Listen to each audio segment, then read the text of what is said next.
farko dai suna na Amina Mikaga, a yau ina so zan yi magana akan faduwa a rayuwa. Ko me kake a rayuwa ya kamata ka dinga kokari ka san hanyar ma da ya kamata ka fahimci da cewa faduwa na rayuwa shine abin da ya kamata mu nema. Saboda faduwa a rayuwa shine yake sa mu fahimci da cewa mu menene, sannan kuma mu fahimci da darajar abin da muke. Shi faduwa na rayuwa shine hanya mafi sauki da yake mai da mutane su zama babban mutane.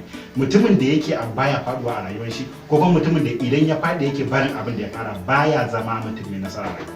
Mutanen da muka ga sun yi nasara su kaɗai suka san sonuwa suka faɗi. Idan ka faɗi ka ci gaba, to kai ne mutumin da ake kira mai kwazo, kuma kai ne za ka zo kai nasara. Idan muka duba history za mu ga mutanen da yanzu muke so mu zama kamar su, mutanen da suka yi nasara, mutane ne wanda su ne suka fahimci faɗuwa kuma sun faɗi sosai a rayuwarsu, kusa ne suka ci gaba. Idan muka zuwa Thomas Edison, lokacin da yake so ya ga ya kawo haske duniya, ya ga ya yi amfani da wutar lantarki, ya yi globe ya kawo haske.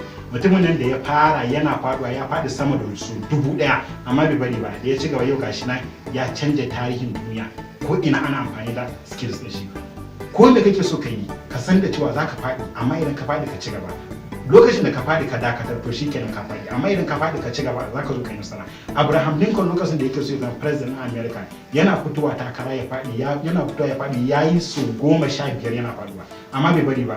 Yanzu Abraham Lincoln yana ɗaya daga cikin manya-manyan president na America da ake darajawa.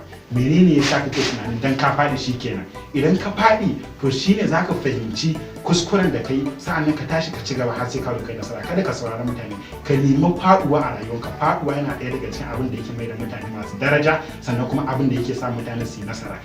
Dan ka faɗi ba yana nuna alaman baka iya bane, yana nuna alaman kai ne mutumin da za ka yi nasara. Saboda haka in ka faɗi kada ka dakatar, ka ci gaba, za ka zo kai nasara wata rana.